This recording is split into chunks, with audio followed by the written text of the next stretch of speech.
Seja bem-vindo e bem-vinda. Hoje, nossa oração será para acolher a sua alma, se problemas financeiros te acometem neste momento. Respire, acalme seu coração e permita que ele fale com você.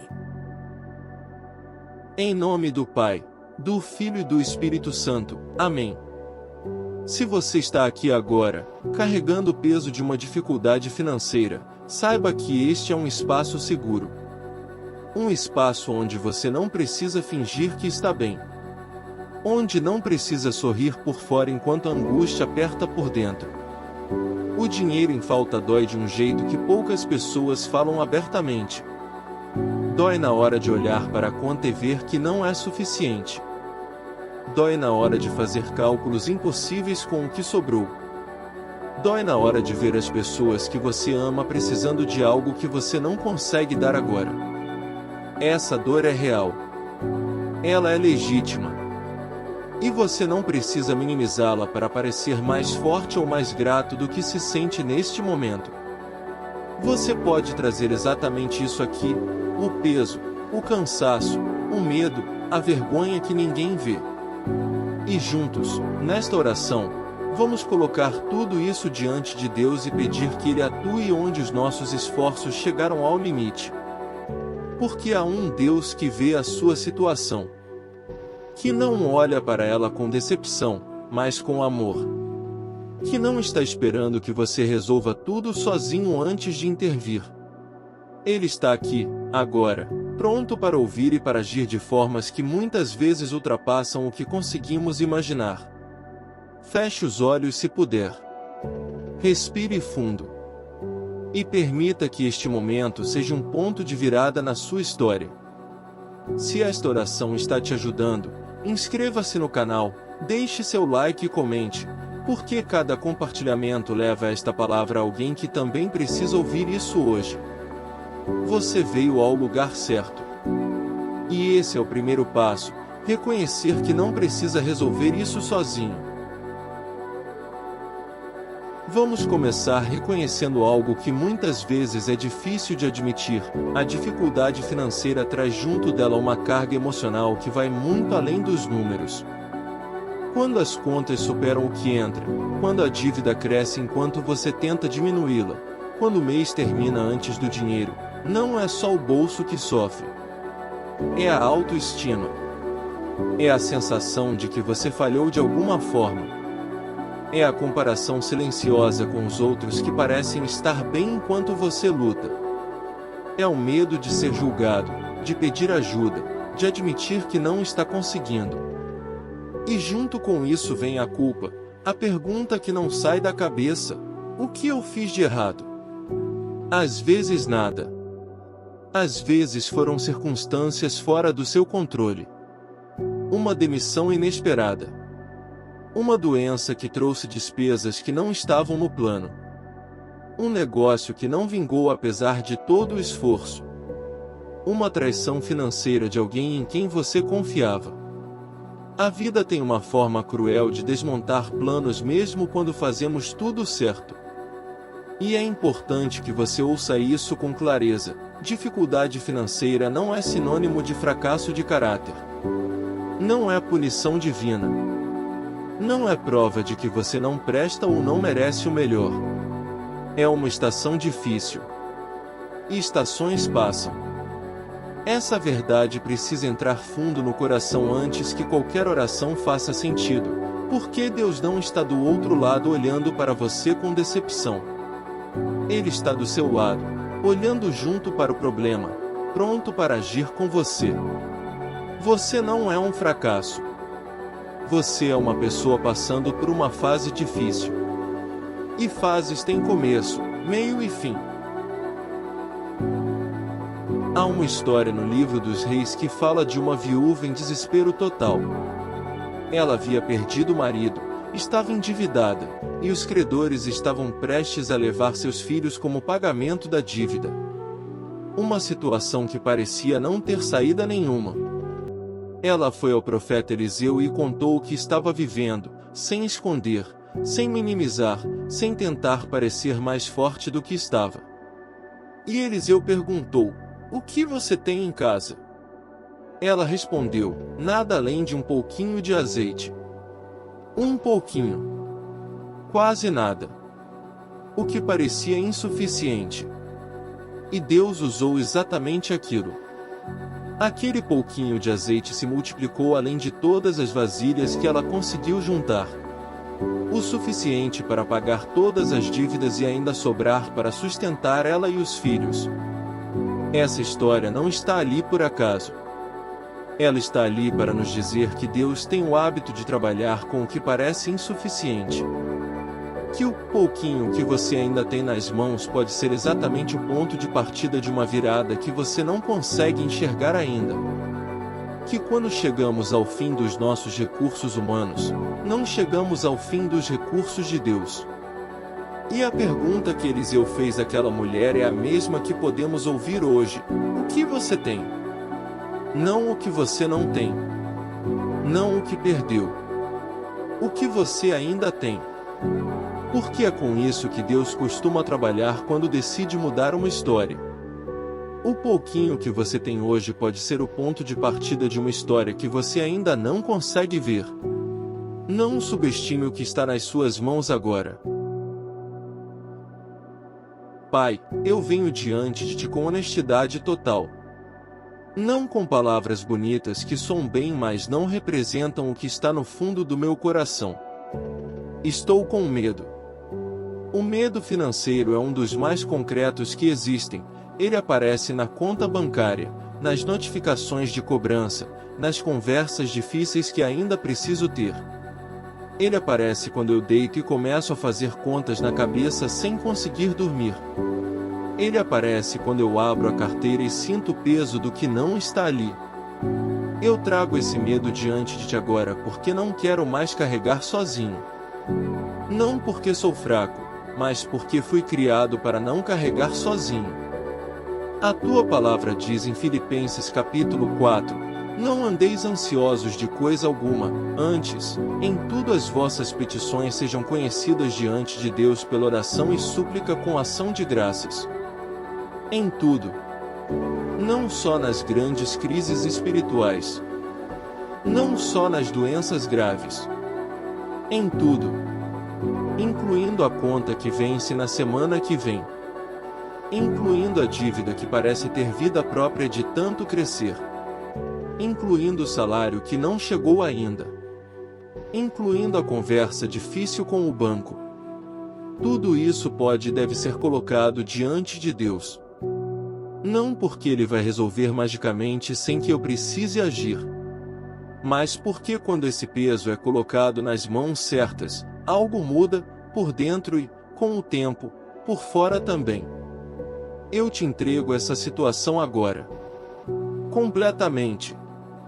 Sem guardar nenhum pedaço para tentar controlar por conta própria. Eu te entrego cada número, cada vencimento, cada notificação. Tudo está nas Tuas mãos agora. E nas Tuas mãos, está seguro. Uma das maiores armadilhas que a dificuldade financeira cria é a sensação de isolamento. A impressão de que todo mundo está bem menos você.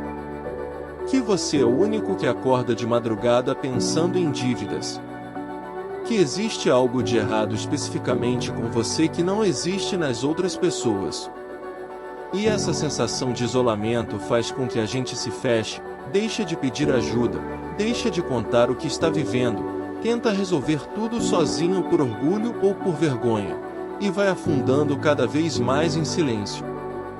Mas a verdade é que a dificuldade financeira é uma das experiências mais universais da humanidade. Ela atravessa culturas, épocas, níveis de instrução, histórias de vida. Paulo, um dos maiores apóstolos da história, escreveu sobre saber o que é passar necessidade. Davi, sendo rei, escreveu salmos no meio do desespero mais profundo. José foi vendido por seus irmãos e passou anos sem nada. A Bíblia inteira é preenchida por pessoas que passaram por escassez, e que encontraram do outro lado uma provisão que não esperavam e não mereciam, mas que receberam pela graça de um Deus que provê. Você não está sozinho nessa luta. Nunca esteve. E reconhecer isso, de verdade, com o coração, já é o começo de uma virada interior que abre caminho para uma virada exterior.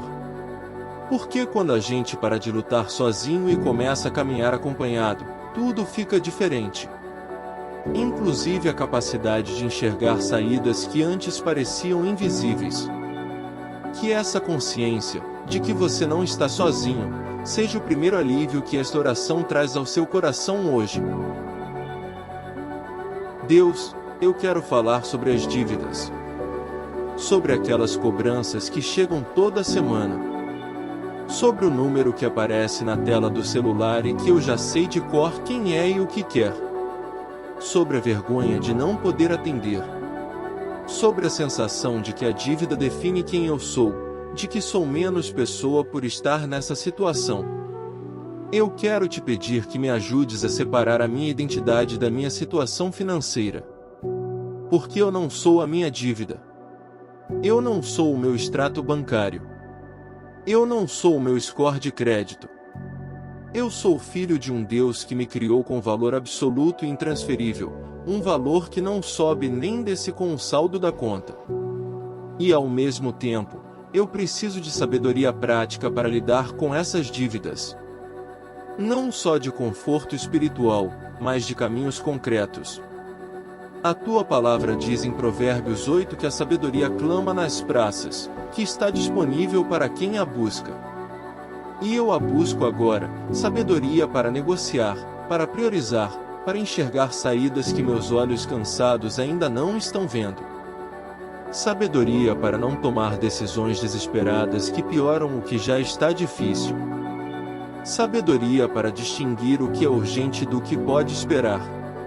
Para entender com quem devo falar primeiro. Para ter a coragem de fazer ligações difíceis que abrem portas que o silêncio mantém fechadas. Deus, que a sabedoria que vem do alto, não a minha, limitada pelo medo, me guie em cada passo prático que preciso dar a partir de hoje. Que cada ligação, cada negociação, cada decisão prática seja guiada não pelo desespero, mas pela sabedoria que vem de cima. Existe uma diferença importante entre resignação e fé. Resignação diz, isso é o que tem, não adianta tentar mudar. Fé diz, a situação atual não é a situação final. Resignação paralisa. Fé movimenta. E é exatamente essa distinção que precisamos compreender quando estamos no meio de uma crise financeira. Não se trata de fechar os olhos para a realidade e agir como se os problemas não existissem. Não se trata de um otimismo ingênuo que ignora as cobranças reais e as contas que vencem. Trata-se de uma perspectiva diferente, a perspectiva de quem sabe que o capítulo em que está agora não é o último capítulo da história. O agricultor que planta uma semente não vê a colheita no dia seguinte. Mas ele não fica paralisado esperando. Ele planta. Ele cuida.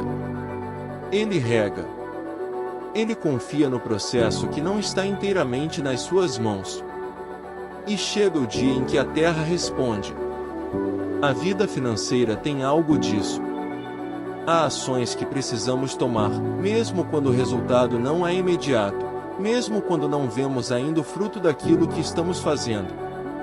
E há também o elemento que está além das nossas ações, a providência, o timing, as portas que se abrem de formas que não poderíamos planejar. Fé não é passividade.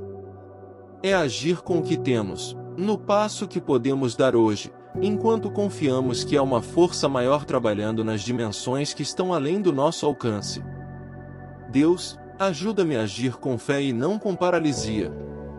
A plantar mesmo sem ver a colheita ainda. Deus, que eu plante hoje mesmo que não veja a colheita ainda. Que a minha fé seja mais alta do que o meu medo. Quero falar sobre o trabalho, sobre o emprego que não veio, sobre o negócio que não decolou, sobre a renda que diminuiu mais do que era possível imaginar. Quantas horas de currículo enviado sem resposta. Quantas reuniões que pareciam promissoras e não levaram a nada. Quantas ideias que você acreditava e que não se desenvolveram como esperava. Esse cansaço específico é muito real, o cansaço de quem se esforça, de quem tenta, de quem não está parado esperando o milagre, e mesmo assim não vê resultado na velocidade que precisaria. Deus, eu trago esse cansaço diante de Ti agora. E peço que abra as portas que nenhum esforço humano meu conseguiu abrir ainda. Não porque eu mereça mais do que outros, mas porque Tu prometeste ser o guia dos que colocam seus passos nas Tuas mãos. A Tua palavra em Jeremias 29, versículo 11, diz: Porque eu bem sei os pensamentos que tenho a vosso respeito, diz o Senhor, pensamentos de paz e não de mal, para vos dar o fim que esperais. Pensamentos de paz, não de punição. Não de escassez como destino. De paz, de uma chegada boa, de um fim que vale o processo. Esse versículo foi escrito para um povo no exílio. Para pessoas que tinham perdido tudo. Para quem parecia que não havia mais como voltar. E foi para essas pessoas que Deus disse: Eu tenho planos bons para vocês. Esse é o Deus que te acompanha agora, o que tem planos bons para a sua vida, mesmo que você esteja no meio do exílio financeiro agora. E a porta que se abrirá vai ser a porta certa. Não qualquer uma, a certa. Aquela que foi feita para você. Vamos falar sobre a mentalidade que a escassez cria, porque ela é traiçoeira e precisa ser nomeada para ser enfrentada. Quando passamos por muito tempo sem ter o suficiente, o cérebro começa a operar no modo de sobrevivência. Tudo se torna urgente. A capacidade de tomar boas decisões diminui porque a mente está sobrecarregada pela pressão constante. A criatividade diminui. A capacidade de enxergar oportunidades diminui. A tendência é resolver o problema imediato de qualquer jeito, muitas vezes criando problemas maiores no futuro, empréstimos com juros altíssimos, decisões impulsivas, apostas desesperadas em promessas fáceis. A escassez estreita o campo de visão. E isso não é fraqueza moral, é biologia. É o que acontece com qualquer ser humano quando vive sob pressão prolongada. Por isso a renovação da mente que Paulo descreve em Romanos 12 não é apenas espiritualidade abstrata, é uma necessidade prática real. Quando a mente começa a se renovar, quando o pânico começa a ceder espaço para a clareza, quando o medo começa a ser substituído por perspectiva, a capacidade de tomar boas decisões volta. A criatividade volta. A capacidade de enxergar saídas que antes estavam bloqueadas pelo estado de alarme constante começa a se abrir. Deus, renova minha mente. Não deixa que o medo me feche para as saídas que tu já preparaste. Abre os meus olhos para o que eu ainda não consigo ver por estar tão dentro do problema que perdi a perspectiva. Que a minha mente renovada veja o que o medo escondia. E que essa nova visão abra caminhos que eu ainda não havia perseguido. Pai, eu quero orar agora por quem está com medo de perder a casa. Essa possibilidade específica que carrega um peso particular, porque a casa não é só um imóvel. É onde as crianças crescem. É onde a família dorme em segurança. É o lugar que representa anos de esforço e sacrifício. A ameaça de perdê-la é uma das mais desestabilizadoras que existem. Eu peço que tu intervenas nessa situação de formas que eu não consigo planejar. Que abras negociações que pareciam impossíveis. Que envies as pessoas certas para ajudar a encontrar saídas que eu não enxergava. Que dês clareza sobre os próximos passos práticos a dar. E enquanto a solução ainda está a caminho, que tu proteja o coração de quem está nesse medo. Que a sensação de ameaça não paralise, mas que a fé em um Deus que provê seja mais alta do que o volume do medo. A Bíblia está cheia de histórias de pessoas que chegaram ao ponto em que tudo parecia estar perdido, e que encontraram do outro lado uma providência que não haviam visto chegar. O povo de Israel no deserto, sem comida, sem água. E Deus proveu. De formas que não estavam nos planos humanos. De formas que não dependiam dos recursos que eles tinham. Ele provia porque era a natureza dele prover para quem era seu. Você é seu. E essa natureza não mudou. O Deus que proveu no deserto é o mesmo que está olhando para a sua situação agora, com um plano de provisão que ainda está sendo revelado. Deus, que a provisão chegue. E que enquanto chega, a paz já esteja presente, como sinal de que tu estás agindo. Quero trazer à tona algo que raramente é dito nas conversas sobre fé e finanças. Às vezes a dificuldade financeira tem ensinamentos dentro dela que nenhuma abundância poderia dar. Não porque Deus causou o sofrimento, mas porque Deus tem a habilidade de usar o que é difícil para nos transformar de formas que o conforto não consegue. A escassez ensina gratidão de um jeito profundo. Quem já passou por não ter o suficiente aprecia o pão do dia seguinte de um modo diferente.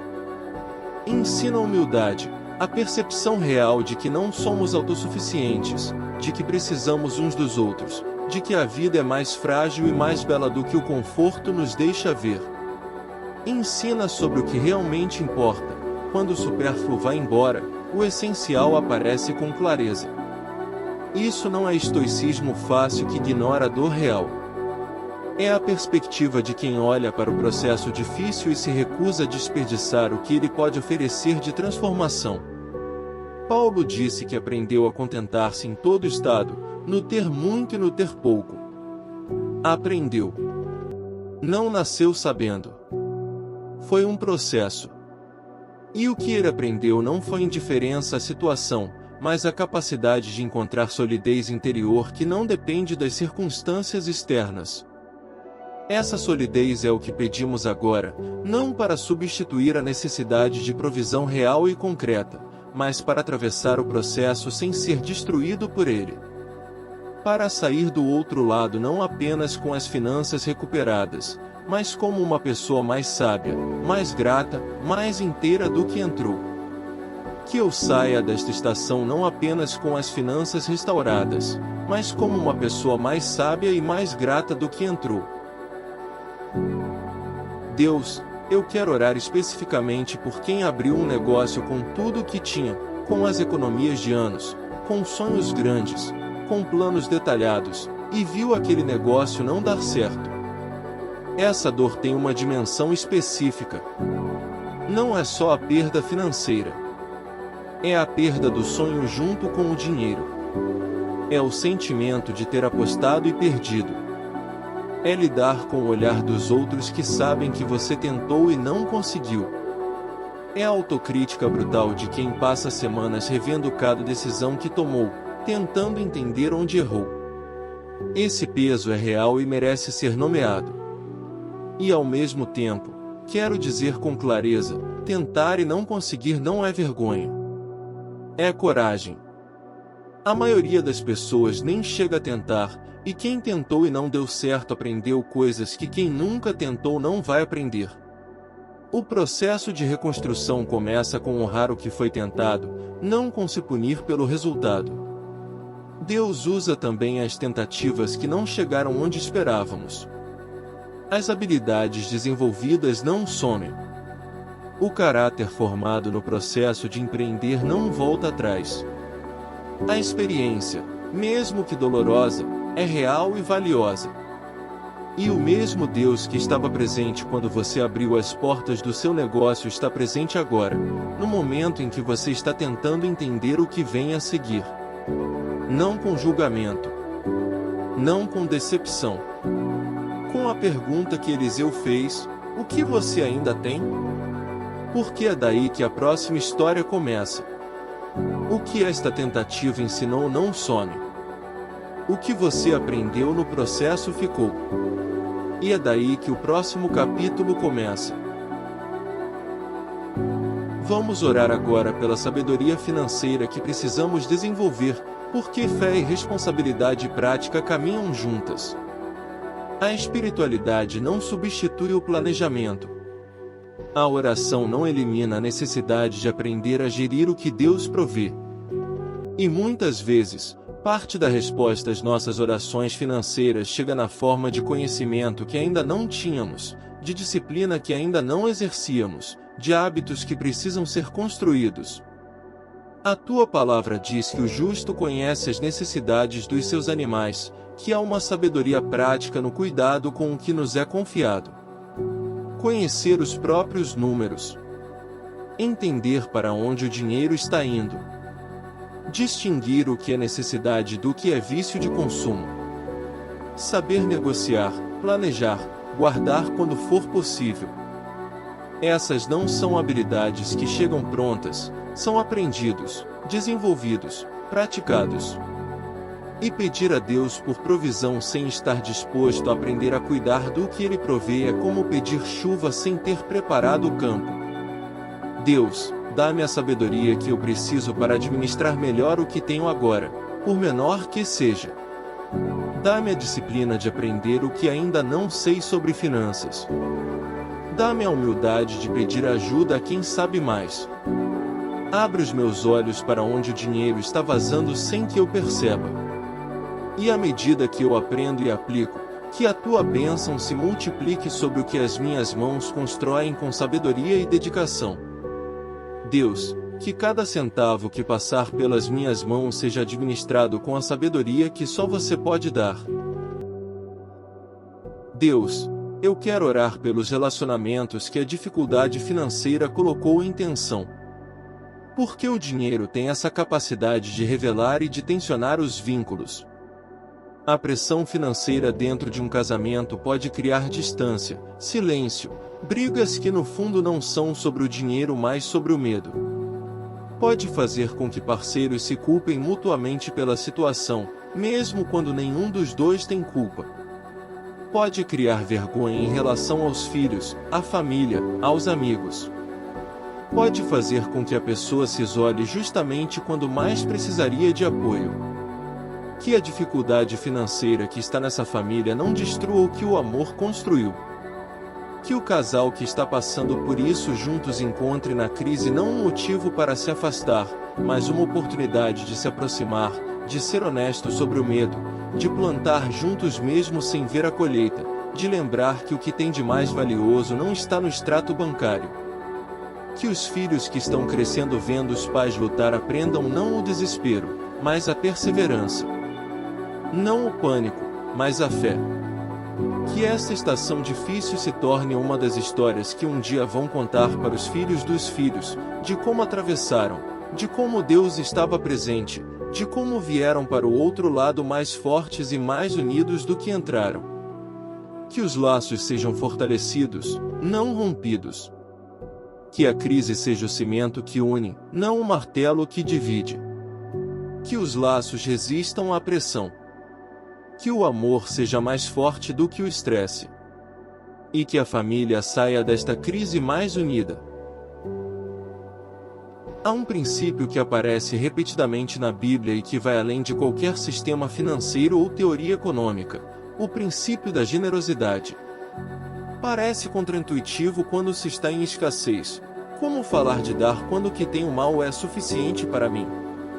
Mas a sabedoria acumulada de milênios aponta para algo que a lógica da escassez não consegue ver: a generosidade ativa um ciclo diferente do ciclo da escassez. Não é mágica. Não é superstição. É um princípio espiritual e também humano. Quando você dá, mesmo pouco, você manda uma mensagem poderosa para dentro de si mesmo: eu não estou preso pela escassez. Eu tenho algo para oferecer.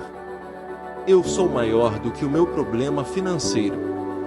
E essa mudança interior tem efeitos exteriores que não podem ser completamente explicados pela lógica, mas que são testemunhados por pessoas em todas as culturas e épocas.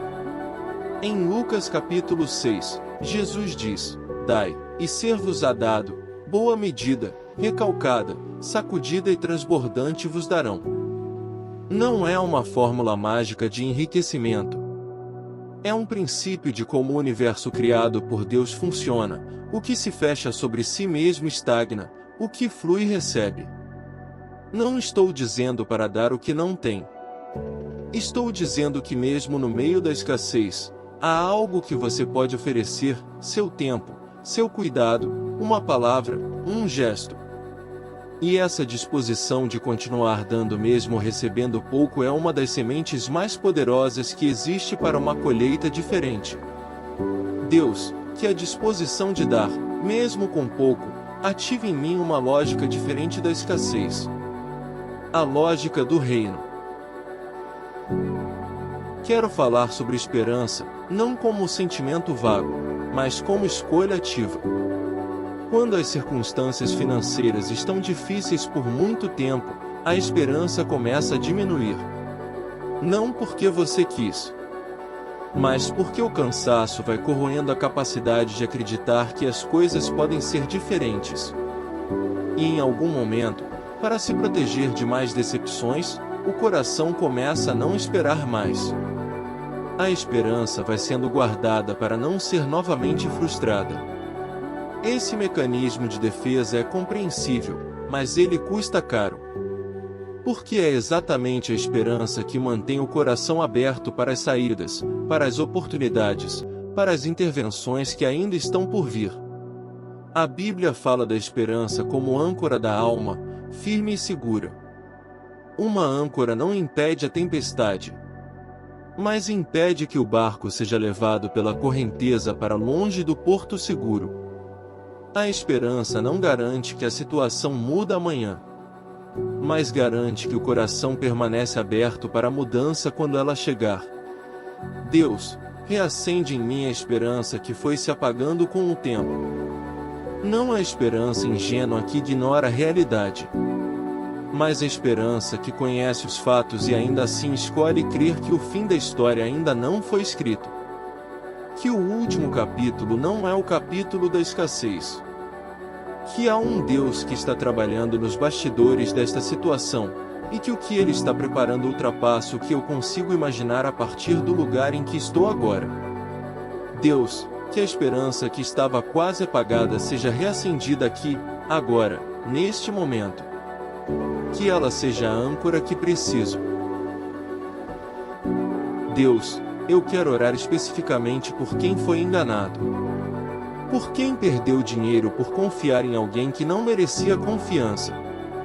Por quem investiu em algo que prometia muito e entregou nada. Por quem foi vítima de fraude, de golpe, de um sócio que traiu, de um familiar que prometeu pagar e sumiu. Essa dor tem uma camada a mais, não é só a perda financeira, é a traição. É a sensação de ter sido ingênuo, de ter acreditado, de ter aberto mão de algo precioso e recebido nada em troca. E junto com a dor financeira vem o ressentimento, a raiva, a dificuldade de voltar a confiar. Essa raiva é legítima. Esse ressentimento faz sentido. Você foi de fato tratado de forma injusta. E ao mesmo tempo, carregar esse peso por dentro, o rancor, a mágoa, a vontade de ver o outro sofrer as consequências, cobra um preço muito alto de quem carrega. Não do outro. De você. O perdão nessa situação não é dizer que o que aconteceu foi aceitável. É dizer, eu me recuso a deixar que o que essa pessoa fez continue destruindo a minha vida de dentro para fora. É soltar o peso que não é seu para carregar. Deus, ajuda quem foi traído financeiramente a encontrar o caminho do perdão, não para livrar o outro das consequências, mas para se libertar das correntes que a mágoa coloca em quem foi ferido. E que a provisão de Deus alcance esse coração ferido com uma restauração que o traidor nunca poderia dar. Que eu possa ser honesto com quem me ama. Que pedir ajuda não seja derrota, seja coragem. Seja confiar nas pessoas certas. Vamos falar sobre a ansiedade financeira que não vai embora, aquela que está presente no corpo, não só na mente. O aperto no peito. A tensão nos ombros que não passa. A dificuldade de dormir porque a mente continua fazendo contas mesmo quando o corpo está exausto.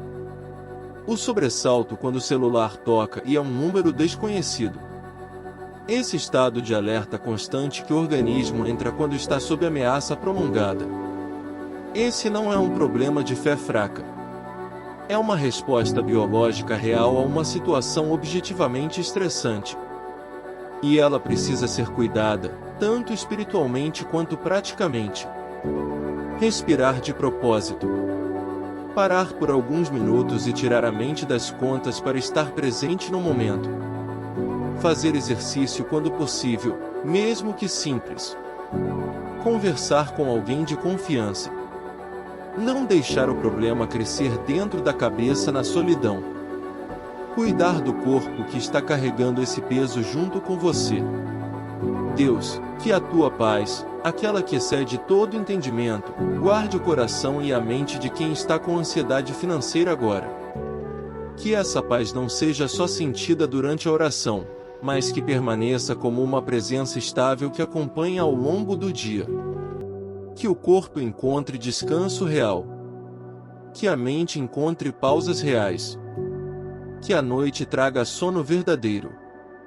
Que mesmo no meio de uma situação que ainda não está resolvida, exista uma quietude interior que só Deus pode dar, e que é completamente independente do saldo bancário. Deus, liberta-me da culpa do passado financeiro. Que o aprendizado fique. E que a punição vá embora de uma vez por todas. Quero falar agora sobre as decisões difíceis que a crise financeira muitas vezes exige. A decisão de vender algo precioso para pagar uma dívida urgente. A decisão de mudar de cidade ou de trabalho em busca de uma vida diferente. A decisão de fechar um negócio que não está funcionando. A decisão de pedir falência. A decisão de aceitar ajuda quando o orgulho diz para não aceitar. Essas decisões são pesadas porque envolvem perdas concretas, de coisas, de planos, de imagem, de independência. E muitas vezes não há uma opção claramente boa, só opções menos ruins umas do que as outras. A sabedoria que precisamos nessas horas vai além do que qualquer planilha pode oferecer. Ela precisa incluir clareza sobre valores, sobre o que realmente importa, sobre o que estamos dispostos a perder para preservar o que não tem preço. A tua palavra diz em Tiago capítulo 1 que se alguém carece de sabedoria, peça a Deus, que dá liberalmente a todos. Eu peço essa sabedoria agora, a sabedoria que enxerga além do imediato. Que não toma decisões por pânico nem por orgulho. Que considera os efeitos a longo prazo. Que distingue o que é perda real do que é apenas perda de aparência. Deus, que cada decisão difícil que preciso tomar seja feita com a cabeça fria que a oração pode trazer, com o conselho sábio de pessoas confiáveis, e com a confiança de que tu podes fazer algo bom mesmo com as escolhas imperfeitas que faço no meio de circunstâncias difíceis. Deus, que a gratidão seja o meu ponto de ancoragem quando tudo parece instável. O chão firme no meio da tempestade.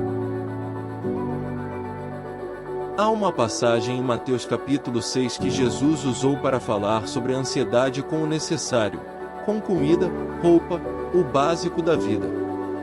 Ele disse: olhai para as aves do céu, não semeiam, não colhem, não ajuntam em celeiros, e vosso Pai Celestial as alimenta. Não valeis vós muito mais do que elas? Esta não é uma convocação para passividade ou para não planejar. Jesus não estava dizendo que não precisamos trabalhar ou que podemos ignorar a realidade prática da nossa vida. Ele estava dizendo algo sobre a nossa relação interior com as necessidades, sobre a ansiedade que paralisa, sobre o medo de não ter o suficiente que se torna maior do que a confiança em quem nos criou. As aves não se sentam em galhos paralisadas pela ansiedade sobre o amanhã. Elas voam. Elas buscam. Elas fazem o que está no alcance delas. e o Pai cuida do que está além do alcance delas. Há algo nessa imagem que precisamos deixar entrar de verdade. Não como negação das contas reais que temos que pagar, mas como perspectiva sobre o lugar de onde vem a provisão última. Deus, ajuda-me a ser como essas aves, a fazer o que está no meu alcance com total empenho e dedicação, e a confiar que o que está além do meu alcance está no teu. A voar mesmo sem ver todo o caminho. A buscar sem paralisar pelo medo de não encontrar. Confiando que o Pai que sustenta as aves também me sustenta, porque eu valho muito mais. Que as ideias que precisam chegar cheguem. Que o bloqueio do medo seja desfeito pela criatividade que Deus plantou em mim. Deus, eu quero orar por quem está desempregado há meses. Pela humilhação silenciosa de enviar centenas de currículos e não receber resposta. De ir a entrevistas cheio de esperança e voltar para casa com as mãos vazias. De ver os dias passando, as economias diminuindo, a pressão dos que dependem de você crescendo, e sentir que nada do que você faz é suficiente para mudar a situação. Esse cansaço específico é real e merece ser nomeado. O mercado de trabalho pode ser cruel e injusto, não necessariamente com quem menos se esforça, mas muitas vezes com quem mais precisa. As vagas mais escassas justamente quando a necessidade é maior. Os processos mais longos quando o tempo é o que falta. Eu trago diante de ti essa situação. Peço que tu abras uma porta, não qualquer porta, mas a certa. Não apenas um emprego, mas o trabalho que vai usar o que essa pessoa tem de melhor, que vai remunerar com dignidade, que vai abrir um novo capítulo na história dela. E enquanto essa porta não abre, que tu preserves a autoestima de quem está esperando. Que o silêncio do mercado não seja interpretado como um julgamento sobre o valor dessa pessoa. Que a espera não destrua a determinação de continuar tentando. Que cada dia sem resposta seja vivido com a certeza de que a porta certa está sendo preparada, e que quando ela abrir, vai ficar claro por que as outras permaneceram fechadas. Deus, que os pais presentes nesta dificuldade sejam vistos pelos filhos como exemplo de fé, de perseverança e de amor. Quero trazer à tona o tema do dízimo e da oferta, não para criar culpa, mas para oferecer perspectiva honesta. Muitas pessoas em dificuldade financeira se afastam dessa prática justamente quando mais precisariam dela espiritualmente, porque a lógica da escassez diz que não há como dar o que mal tem. E há momentos em que isso é genuinamente verdade, há fases em que o básico não está garantido e a responsabilidade com a família precisa ser a prioridade. Mas há também momentos em que a questão não é falta de recursos, mas falta de perspectiva. Quando a gente para de dar por medo de faltar, está operando dentro da lógica da escassez. Quando a gente continua dando mesmo com pouco, está operando dentro da lógica da abundância, da confiança de que o que eu tenho não é tudo que vou ter. Malaquias capítulo 3 é um dos textos mais diretos da Bíblia sobre isso, Deus convidando o povo a testá-lo nessa área, prometendo que as janelas do céu seriam abertas para quem honrasse essa prática. Independente de como cada um vive essa convicção, o princípio espiritual por trás dela é sólido. O que é colocado nas mãos de Deus ativa uma dinâmica diferente do que o que é segurado com as duas mãos por medo. Deus, dá-me a perspectiva certa sobre o que tenho e sobre o que devo fazer com o que tenho. Que eu não seja guiado pelo medo de faltar, mas pela fé de que tu podes multiplicar o que é colocado nas tuas mãos. Deus, que tua justiça e tua graça caminhem juntas, transformando tanto o que depende de mim quanto o que está além de mim. Deus, eu quero orar agora por quem está com vergonha.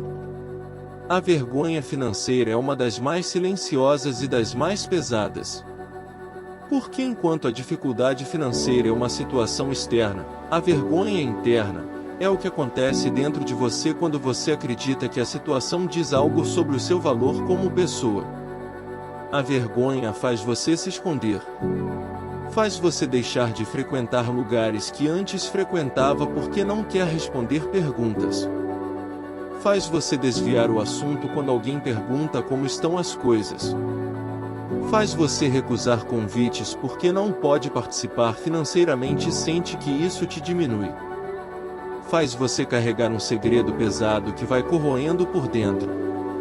Eu quero que você saiba, não há nada de vergonhoso em estar passando por dificuldade financeira. Absolutamente nada. Muitos dos maiores homens e mulheres da história passaram por falência, por dívida, por escassez. Não como exceção, mas como parte do processo de uma vida real. A vergonha é uma mentira que a dificuldade financeira conta, de que você vale menos porque tem menos. E essa mentira precisa ser desfeita com a verdade. O seu valor não está no que você tem, mas em quem você é. E quem você é foi estabelecido antes que você tivesse ou perdesse qualquer coisa. Que a vergonha que você carrega seja trocada pela honestidade corajosa de quem nomeia a situação sem se deixar ser definido por ela. Deus, liberta quem está preso pela vergonha financeira. Que esta seja a virada que muda não só a minha conta, mas o meu propósito. Que eu me torne canal da tua bênção para outros. Existe uma prática espiritual que é transformadora em momentos de crise financeira, o inventário de provisões passadas. Parar. Olhar para trás. E lembrar, com detalhes, das vezes em que Deus proveu quando parecia impossível. A conta que foi paga de um jeito que você não esperava. A oportunidade que surgiu no momento exato. A pessoa que apareceu com exatamente o que você precisava sem saber que você precisava. O negócio que deu certo quando parecia que ia afundar. O emprego que veio quando as economias estavam acabando. Essas memórias não são coincidências acumuladas. São um registro de fidelidade. E quando o presente está difícil, olhar para esse registro não é escapismo, é recalibração. É lembrar ao coração daquilo que a mente já esqueceu no meio da crise, que Deus esteve presente antes e portanto pode estar presente agora. O povo de Israel tinha o hábito de construir altares como memória das intervenções de Deus. Pedras que lembravam ao povo, aqui Deus agiu. Aqui fomos sustentados. Aqui o impossível se tornou possível. Constrói o teu altar interior agora. Passa uns minutos recordando as provisões que já vieram. Nomeando as vezes em que você estava no fundo e algo mudou. E deixa que esse registro de fidelidade passada seja o fundamento da confiança presente. O Deus que esteve lá está aqui. E o que ele fez antes, ele pode fazer de novo, em formas que talvez ainda não consigamos imaginar, mas que certamente estão sendo preparadas. Deus, que eu não desperdice o que esta estação tem para me ensinar. Que os valores aprendidos aqui permaneçam para sempre. Deus, eu quero orar pela paz que preciso ter em relação ao passado financeiro. Pelas decisões que tomei e que não funcionaram. Pelos gastos que não deveria ter feito. Pelos investimentos que não deram certo. Pelas oportunidades que deixei passar. Pelo tempo que perdi tomando as decisões erradas. Toda essa lista que aparece na cabeça nas noites difíceis, o inventário dos erros que a mente insiste em revisitar, como se refazê-los mentalmente pudesse mudar o resultado. Não pode. O passado está fixo. O que aconteceu, aconteceu. E continuar se punindo por ele não desfaz nenhuma consequência, só adiciona sofrimento ao sofrimento. Paulo escreveu em Filipenses que havia aprendido a esquecer o que ficou para trás e a se estender para o que está diante. Esse esquecimento que Paulo descreve não é irresponsabilidade, é a recusa de deixar o passado governar o presente. É olhar para frente com a mesma energia que seria gasta olhando para trás. Eu aprendi com o passado. Tirei lições reais. e agora preciso deixá-lo onde ele pertence, atrás. Para que o presente e o futuro tenham um espaço para ser o que podem ser, sem o peso de tudo que não pode mais ser mudado. Deus, liberta-me do peso das decisões passadas que não posso mais desfazer. Que a culpa seja transformada em aprendizado. Que o remorso seja transformado em determinação de fazer diferente.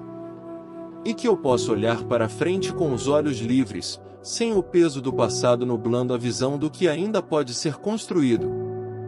Deus, que o orgulho que me impede de pedir ajuda seja substituído pela humildade que me conecta com os instrumentos da tua provisão. Há algo transformador em dar graças no meio da dificuldade, não como negação do que está difícil, mas como um ato de resistência espiritual contra o espírito de escassez que quer dominar o coração. Gratidão não é dizer que está tudo bem quando não está. É escolher enxergar o que ainda existe enquanto também enfrenta o que falta. Eu tenho saúde para trabalhar. Tenho mente para aprender. Tenho pessoas que se importam com o que acontece comigo. Tenho um teto sobre a cabeça hoje. Tenho comida no prato hoje. Tenho acesso à informação, a conhecimento, à comunidade. Tenho a capacidade de orar, de me conectar com algo maior do que a situação presente. Essas não são pequenas coisas. São grandes. E quando a gente as esquece no meio da crise, perde o chão sob os pés. A gratidão mantém o chão. A tua palavra no Salmo 100 diz: entrai pelas suas portas com ação de graças, e por seus átrios com louvor, rendei-lhe graças e bendizei o seu nome. Não diz, entrai quando a situação melhorar. Diz, entrai com ação de graças, agora, do jeito que está. Não porque os problemas acabaram, mas porque a presença de Deus é o suficiente para que a gratidão faça sentido mesmo quando as circunstâncias não justificam gratidão segundo os critérios do mundo. Deus, que eu não perca a capacidade de agradecer no meio da luta. Que a gratidão seja o meu ato de resistência diário contra o desespero. E que ela abra o coração para receber o que ainda está a caminho. Que cada tijolo colocado hoje seja colocado com fé. E que ao final, os muros estejam de pé, mais fortes do que antes. Vamos orar pela criatividade, porque ela é um dos maiores presentes que Deus deu ao ser humano e um dos primeiros que a crise financeira tende a sufocar. Quando estamos no modo de sobrevivência, a mente foca no imediato e perde a capacidade de pensar em novas possibilidades. Mas muitas das maiores viradas financeiras na vida das pessoas começaram com uma ideia criativa que surgiu justamente no momento de pressão. Uma habilidade que a pessoa já tinha, mas nunca havia monetizado. Um serviço que ela poderia oferecer com o que já sabe. Uma forma diferente de usar o que já tem para gerar algo de valor para outros. A criatividade não cria dinheiro do nada. Mas ela enxerga conexões que o pensamento linear não vê. Ela encontra valor onde os olhos cansados viam apenas limitação. Deus criou o mundo de dentro de si mesmo, sem matéria-prima prévia, apenas com criatividade e palavra. Ele colocou nessa capacidade dentro de nós. A imagem dele em nós inclui a capacidade de criar, de inovar, de encontrar soluções novas para problemas antigos. Deus, desperta em mim a criatividade que o medo sufocou. Abre os meus olhos para o valor que existe no que eu já tenho e já sei. Mostra-me as conexões que não estou enxergando. Envie ideias que eu nunca teria sozinho. Que a pressão desta estação não me feche, mas me abra para novas formas de servir, de criar, de contribuir. E que dessas novas formas nasça uma provisão que não dependia apenas das estruturas que já existiam. Que o jubileu de Deus seja real para quem está em recuperação, não só no papel, mas no coração e na vida inteira. Deus, quero orar por quem tem filhos e está passando por dificuldade financeira.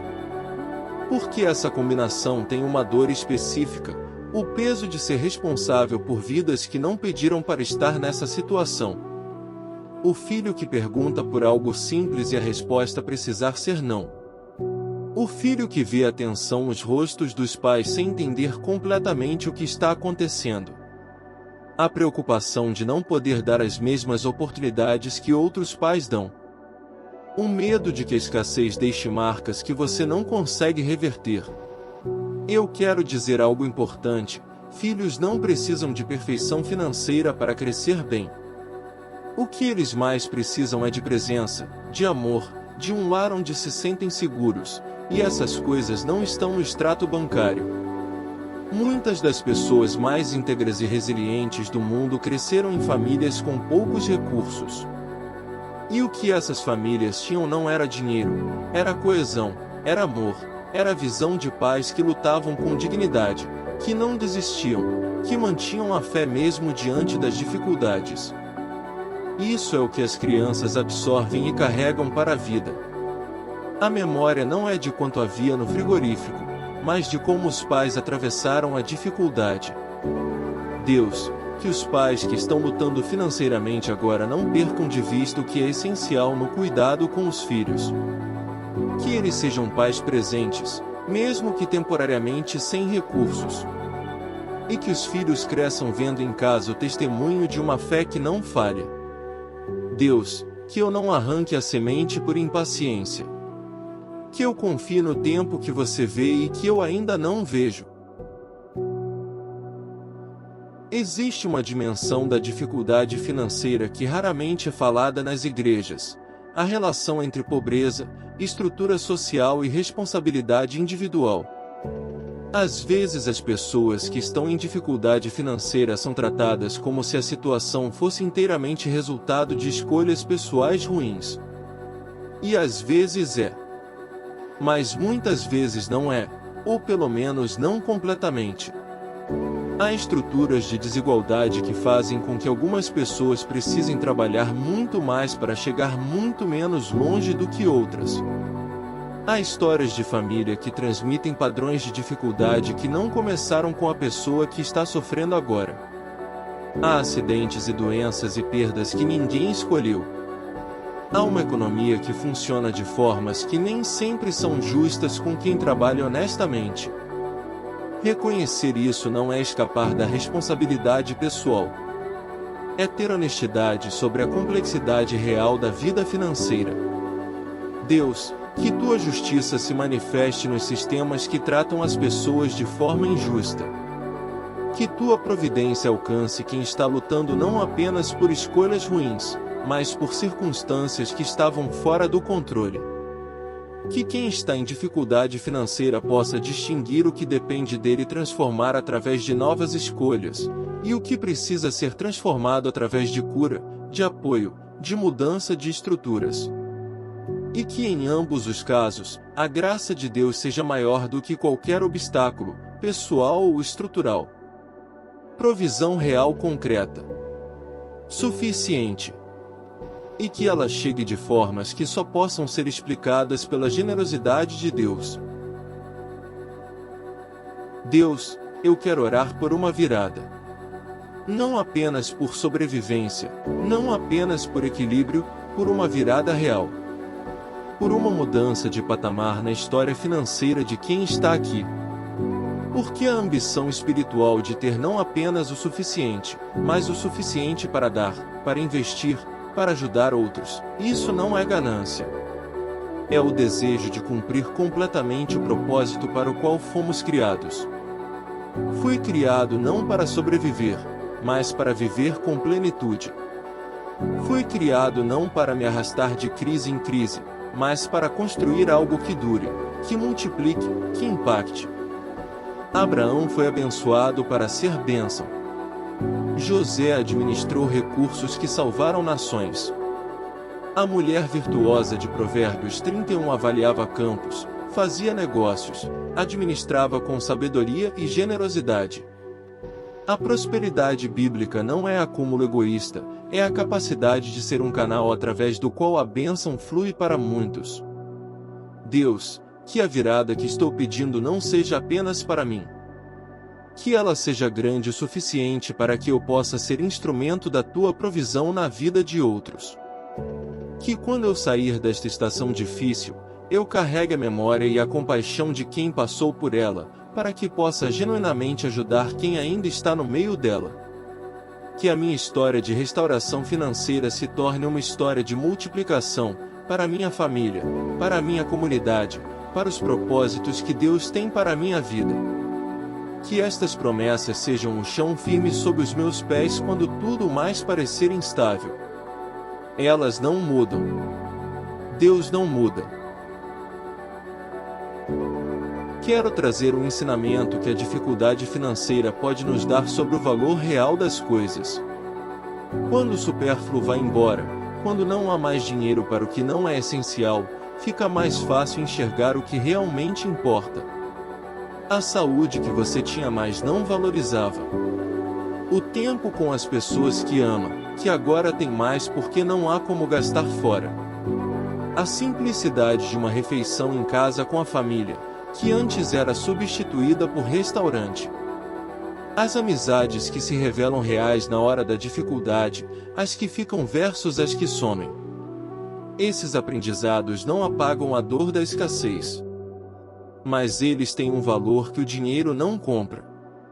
E muitas vezes, quando a abundância volta, as pessoas que passaram por escassez têm uma relação mais saudável com ela, gastam com mais consciência, guardam com mais disciplina, dão com mais alegria, porque sabem o que é não ter. A adversidade financeira, quando atravessada com fé e com aprendizado, pode ser um dos maiores professores de sabedoria que existe. Não porque Deus quis que você sofresse para aprender, mas porque Ele tem a capacidade de transformar o que é difícil em algo que nos torna melhores. Deus, que eu não desperdice o que esta estação tem para me ensinar. Que os valores que estou aprendendo agora permaneçam comigo quando a situação mudar. Que eu saia daqui não apenas com as finanças restauradas, mas com uma visão mais clara sobre o que realmente vale a pena. Esse é o começo da virada. Não amanhã. Aqui. Agora. Neste momento de entrega e de fé. Deus, eu quero orar pela coragem de pedir ajuda. Porque uma das coisas que o orgulho faz em momentos de dificuldade financeira é convencer que pedir ajuda é humilhação. Que aceitar apoio é fraqueza. Que devo resolver sozinho, mesmo que esteja afundando, para não parecer vulnerável diante de quem amo e respeito. E essa ideia custa muito caro. Ela mantém pessoas em situações que poderiam ser resolvidas ou aliviadas com o apoio de uma comunidade. A Bíblia descreve a comunidade dos seguidores de Jesus no livro dos Atos como pessoas que tinham tudo em comum, que dividiam o que tinham para que ninguém passasse necessidade. A interdependência não é fraqueza. É o design original da vida em comunidade. Precisar dos outros não é falhar como ser humano. É ser humano. E as pessoas que realmente te amam, que são amigos de verdade, família de verdade, não te olham com menos respeito por estares passando por uma fase difícil. Elas se sentem honradas de poder estar ao teu lado nessa fase. Deus, dá-me a coragem de ser vulnerável com as pessoas certas. De pedir ajuda sem me envergonhar. De receber com graciosidade o que me é oferecido. E de confiar que as pessoas ao meu redor, quando informadas da realidade, podem ser instrumentos da tua provisão na minha vida. Que o orgulho não me impeça de receber o que tu já providenciaste através das mãos de quem está ao meu redor. Deus, que a paz que veio nesta oração permaneça. Que o próximo passo seja dado com clareza. E que tua provisão chegue. Que a clareza que veio desta oração guie cada decisão prática que ainda precisa ser tomada. Um passo de cada vez. Existe um princípio que aparece na história de Josué e na história de Neemias, dois homens que enfrentaram reconstrução. Josué reconstruiu a entrada do povo na terra prometida após 40 anos do deserto. Neemias reconstruiu os muros de Jerusalém em 52 dias, no meio de resistência e ameaça constante. Os dois tinham um método em comum: avaliação honesta da situação, planejamento cuidadoso, divisão da tarefa em partes gerenciáveis, e persistência diante dos obstáculos. Fé e estratégia juntas. Oração e ação juntas. Confiança em Deus e responsabilidade humana juntas. Essa é a postura que a reconstrução financeira exige. Não é apenas esperar que Deus resolva. Nem é apenas trabalhar como se tudo dependesse só de você. É fazer as duas coisas ao mesmo tempo, agir com toda a sabedoria e esforço que você tem, enquanto confia que há uma dimensão da situação que está nas mãos de Deus e não nas suas. Deus, mostra-me os muros que precisam ser reconstruídos na minha vida financeira. Dá-me a clareza de Neemias para avaliar o que está destruído sem desesperar. A coragem de começar pelo que é possível começar hoje. A persistência de continuar mesmo quando os oponentes da mudança aparecem, seja na forma de dificuldades externas ou de vozes internas que dizem que não vai dar certo. Que a minha reconstrução financeira seja feita tijolo a tijolo, com fé e com trabalho, até que os muros estejam de pé. Que a proteção de Deus cubra cada decisão, guardando de armadilhas, de pânico e de caminhos que desviam do destino certo. Deus, quero orar por quem está em recuperação de uma falência, pessoal ou empresarial. Quem passou pelo processo formal de reconhecer que as dívidas superaram a capacidade de pagamento e precisou de proteção legal para recomeçar. Esse é um dos processos mais desgastantes que existem, emocionalmente, juridicamente, relacionalmente. Ele carrega um estigma social que não deveria ter, porque a falência muitas vezes é o resultado de circunstâncias fora do controle, não de irresponsabilidade. E mesmo quando houve decisões ruins, ninguém merece ser definido por elas para sempre. A Bíblia tinha o conceito do jubileu, um ano, a cada 50, em que as dívidas eram canceladas, as terras devolvidas, os escravos libertados. Um recomeço institucionalizado. Uma afirmação de que nenhuma situação financeira deveria ser permanentemente definitiva. Esse princípio fala de um Deus que acredita em recomeços. Que não quer que ninguém fique preso para sempre pelas consequências de uma estação difícil. Que a misericórdia tenha a última palavra sobre o julgamento. Para quem está em recuperação de falência, que o processo legal seja apenas o começo de uma reconstrução muito mais ampla. Que a autoestima seja restaurada junto com o crédito. Que a sabedoria adquirida no processo seja aplicada na nova fase. Que o recomeço seja real, não apenas financeiro, mas emocional, relacional, espiritual. Que o jubileu de Deus seja experimentado de forma concreta e transformadora. Que esta oração seja o começo de uma ação. Que a fé exercida aqui produza fruto concreto e visível na minha vida. Quero falar sobre paciência, porque a reconstrução financeira raramente acontece da noite para o dia. Ela é geralmente um processo lento, cheio de passos pequenos, de avanços e retrocessos, de meses em que parece que nada está mudando. E a impaciência pode ser fatal nesse processo. Ela leva a decisões precipitadas, a apostas desesperadas em soluções mágicas, a abandono do plano antes de ele ter tempo de funcionar. A Bíblia tem uma imagem poderosa para isso: a semente. Uma semente plantada na terra não produz resultado imediato. Há um período de invisibilidade, de processo subterrâneo, de preparação que não se vê. Quem não tem paciência pode arrancar a semente antes que ela brote, e perder o fruto que estava por vir. Mas quem planta com fé, rega com consistência, e tem a paciência de aguardar o tempo da colheita, esse recebe. A tua palavra em Gálatas 6 diz: não nos cansemos de fazer o bem, porque a seu tempo ceifaremos, se não desanimarmos. A seu tempo. O tempo que não é o meu.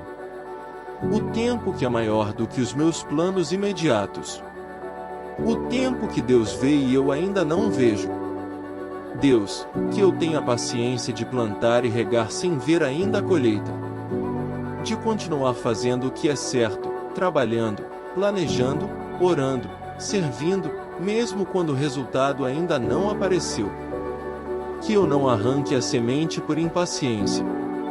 Que eu confie no processo que tu estás conduzindo por baixo da superfície, invisível para mim, mas real. Deus vai com você.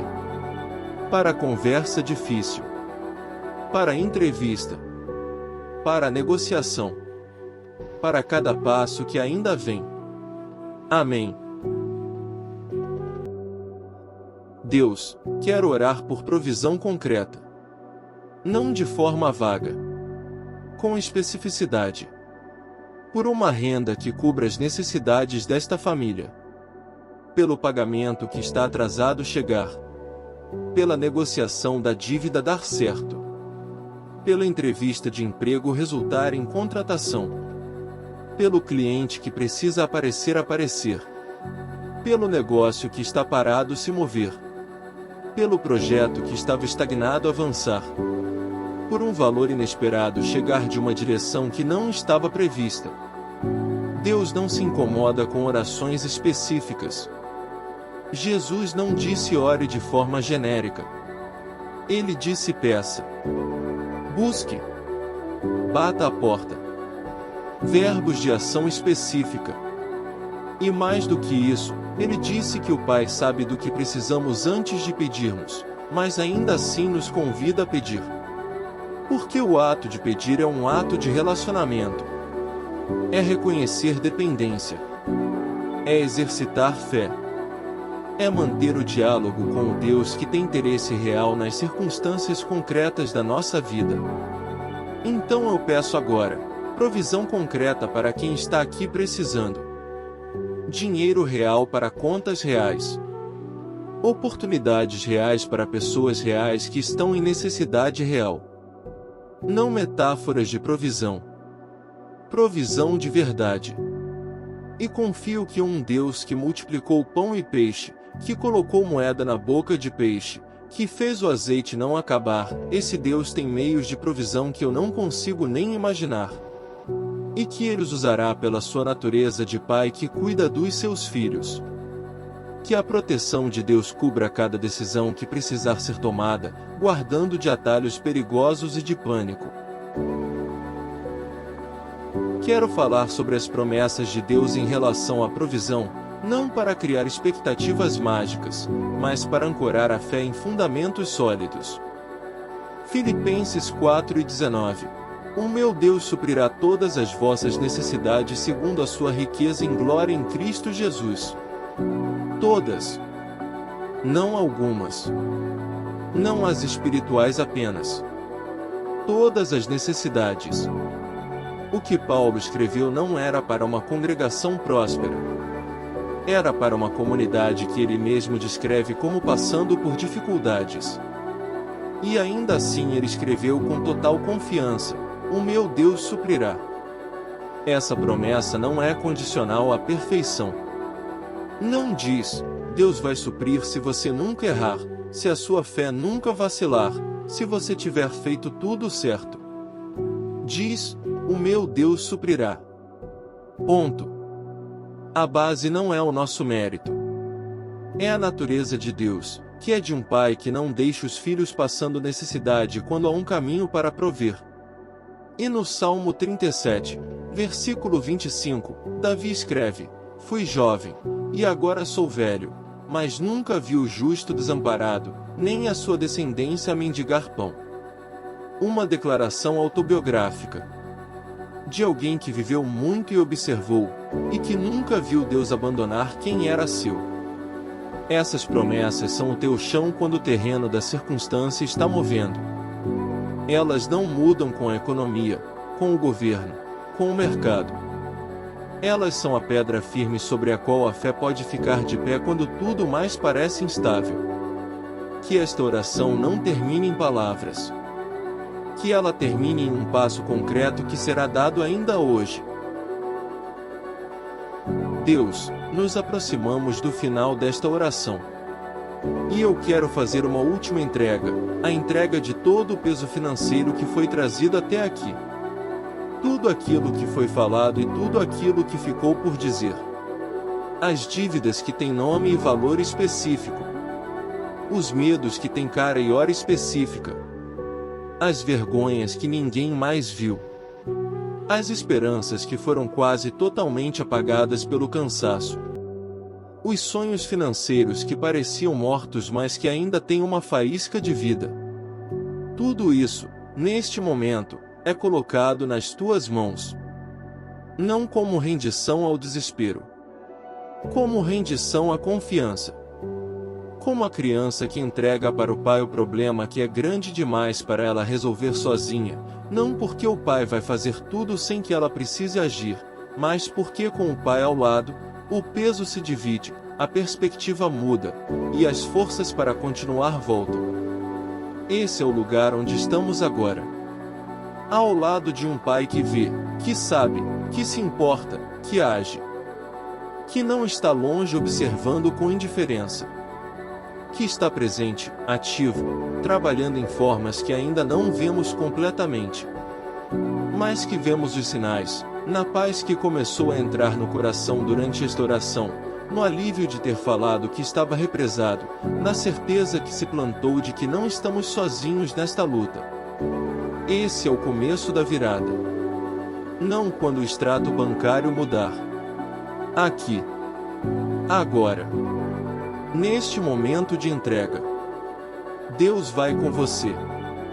Para a entrevista. Para a negociação. Para a conta difícil. Para cada passo que vem. Amém. Que a entrega feita aqui hoje seja o marco de uma nova fase, onde a fé governa as decisões, não o medo.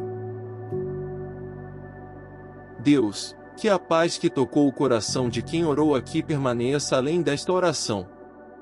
Que quando a notificação de cobrança chegar, exista um espaço de paz entre o estímulo e a resposta, espaço de clareza, não de pânico. Que quando as contas forem feitas, sejam feitas com a mente serena de quem sabe que há um Deus de soluções. Que quando a tentação de desesperar vier, seja encontrada uma âncora interior que não se move com as marés da circunstância.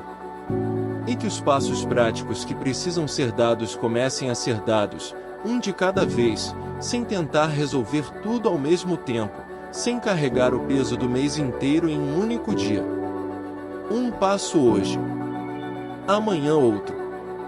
E assim, passo a passo, com fé e com sabedoria, a situação vai sendo transformada. Deus, manda a tua luz sobre os próximos passos concretos que precisam ser tomados. Que o plano certo se torne claro. Que a pessoa certa apareça no momento certo para ajudar. Que a oportunidade certa apareça no tempo certo para ser aproveitada. Que a criatividade que estava bloqueada pelo medo comece a fluir novamente. Que a energia que estava sendo consumida pela ansiedade seja redirecionada para a ação produtiva. E que ao final desta estação, e ela vai terminar, a história que será contada não seja de quem sobreviveu com dificuldade, mas de quem atravessou com fé, com sabedoria, com gratidão. E que essa história inspire outros que ainda estão no meio do processo a não desistir. Provisão real para pessoas reais. Em nome do Deus que provê sempre, de formas esperadas e inesperadas. Proteção sobre as finanças desta família, essa é a minha oração agora. Proteção contra o impulso de decisões desesperadas que agravam o que já está difícil. Contra os esquemas que prometem solução rápida e entregam problema maior. Contra as pessoas que se aproximam de quem está em necessidade para explorar a vulnerabilidade. Contra a tentação de atalhos que parecem solução mas são armadilha.